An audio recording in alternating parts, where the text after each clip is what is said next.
To another video on the channel. The Women's 2021 Miami Open final is set. Ashley Barty will take on Bianca Andreescu in what will be a fantastic final. Both players played brilliantly well in their semi-final wins. I will talk through those quickly and also give my prediction ahead of Saturday's final. So kicking things off with Ashley Barty, and I think she's just been so impressive so far this week. I talked in my semi-final prediction video that I see her very difficult to beat Ashley Barty in these conditions. I think the surface is playing perfectly for her. The heavy conditions bring out the best in Ashley Barty, and she's just producing fantastic tennis. All round game looks to be very good, and it's just the consistency of Barty. She's got no real weaknesses in the game. She's executing all of her shots to a T. She's serving very big on the match defining point. She saved countless break points yesterday with aces and big first serves. And I just think Ashley Barty, she just makes the game look so easy. Very comfortable on every shot.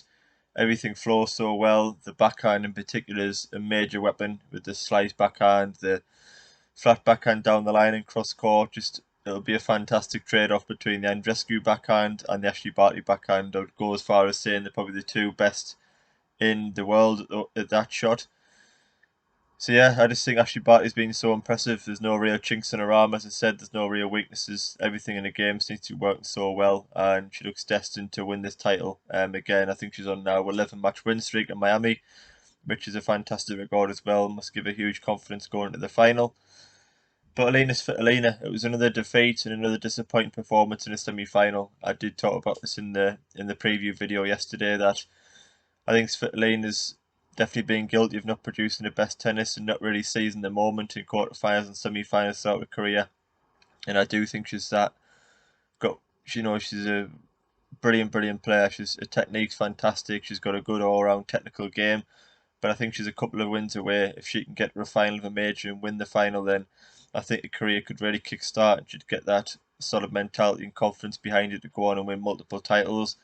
But whenever she seems to get to a quarter-final, semi-final against another top 10 player, she seems to just not quite execute the game, make too many enforced errors, and lose quite convincingly. And that's exactly what happened again last night. It was just lack of execution, too many enforced errors, and just outclassed and outthought by Barty, in my opinion, throughout the match. In her defence, to Svitolina, Barty does everything so well. It's very difficult to stop a flow. You can't target the Barty backhand or the serve or the forehand because she just does everything so well. When Barty wants to extend the rallies, she can maintain consistency and depth and open up on the forehand and backhand side. Barty can keep points short with the first serve and a wonderful net play, brilliant touches around the net, and she's just very difficult to play against. You're really going to have to turn up and produce the A game to stop Barty and impose yourself on the match. And Svitolina just wasn't able to do that last night. Moving on to Bianca Andreescu against Maria Sakkari. And this was a fantastic, very close match. Sakkari actually served for the match at 6-5 in the decider before Andreescu produced one of the games of the tournament. Brilliant return game, broke to love, and produced some fantastic tennis in the match defining moments. Andreescu again to get through to a final, her first final since 2019, I believe. Obviously, she missed entirely 2020 due to that knee injury. She hasn't had the best of times since coming back. She's suffered other problems, but this week she's looked absolutely brilliant. 3 consecutive 3-setters that she's won. Shows that she's building that fitness back up, showing that she's building the confidence. And last night, when it got very tight and the match was on the line against Sakkari, she found absolute best tennis. She's a risk taker. She found the lines when she needed to, but as I say, just produced the best tennis and outclassed Sakkari and managed to get the win. A fantastic win. And whenever I watch Bianca Andreescu, I just think she has that something special, something that separates her from being a champion and not. And I think she's a future world number one without a shadow of a doubt. As I mentioned there, she finds something when she looks down and out. She looked to be struggling and looked a little bit tired when she got 6-5 down in that deciding set, and she looked down and out. She just produced some outstanding tennis that Sakkari couldn't live with, and that's what got her the win in the end. She's got that grit, determination, skill. She's a risk taker. She hits lines when it matters. And it's just great to have her back in the sport. I think Andreescu is a player that at the top of the game is undoubtedly one of the best women's players in the world. So to have her back competing, fit, firing and well is brilliant to watch, and she certainly adds something special to the women's game. Like BARTY, her backhand is just a brilliant weapon. You know, the slice, defence shot is brilliant. She gets real depth and skate and a different bounce on it, and that's a great weapon in itself. But then the backhand flat down the line or flat cross court is brilliant as well, and she really found it in that match aside and tie break, and that was what edged her for the win in the end. On Zakari, I'm a massive fan of hers. I think she executed her style very well. She's had a great week, obviously beat Naomi Osaka in the quarterfinals. I think she did impose herself on the match. She found the big ground stroke. She tried to keep the point short and dominate Andreescu, which she'd done at times. I think she'd done very well to especially recover from that first set disappointment, to take the second, as I say, in the third. She managed to get to an opportunity of serving for the match. I don't think she'd done a great deal wrong. Andreescu just produced some breathtaking tennis, and the deciding match tie really could have went either way, but it was Andreescu that took the risks and hit the lines and got the win. But overall, a positive win, a positive week for Sakari. You know, it's no disappointment really to get beat off Andreescu. We know how much of a talent she is, but looking ahead to the final, Andreescu against BARTY is just an unbelievable clash of styles, and one that is very, very difficult to call. Very interesting that they've never actually played together against each other, so that'll be interesting to see how the first meeting plays out.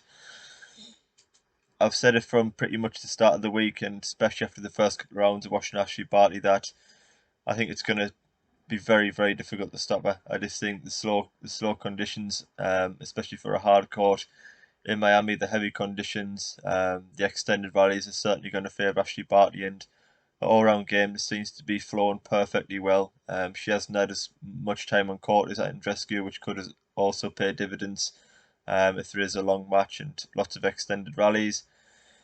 But Andreescu's got, as I say, that fight, determination, the spirit, the ability to produce the best in the biggest moments, which could be vital in this final. I think it'll be very close.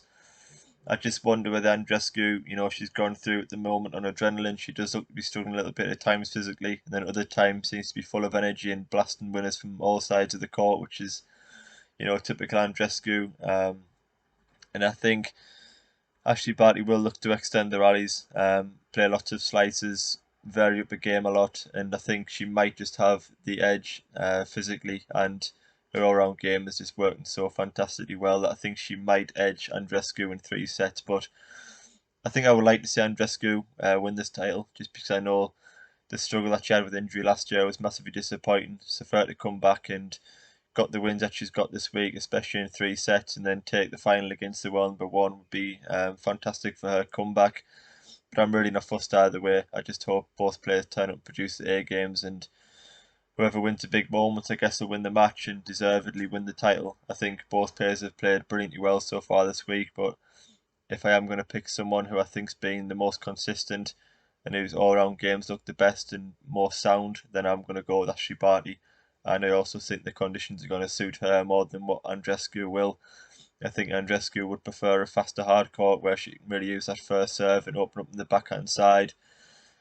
But yeah, I'm going to go slightly with Ashley Barty, probably 60-40 in her favour. I'll go with Barty in 3 sets, but I think it's been another brilliant WTA event, and I'm sure it'll be topped off with another breathtaking final between Andreescu and Barty. So yeah, thanks for watching another video. Please comment who you think will win the final in the comment section below. Also leave a like on the video, it is much appreciated, and do subscribe because I will be bringing some men's content on the channel in Miami, previewing the semi-finals and finals, and also covering lots of the big tournaments on the clay court season leading into the grass. So if you do want to listen to any of that content, please do leave a subscription on the channel, it is much appreciated, and I will see you on the next video.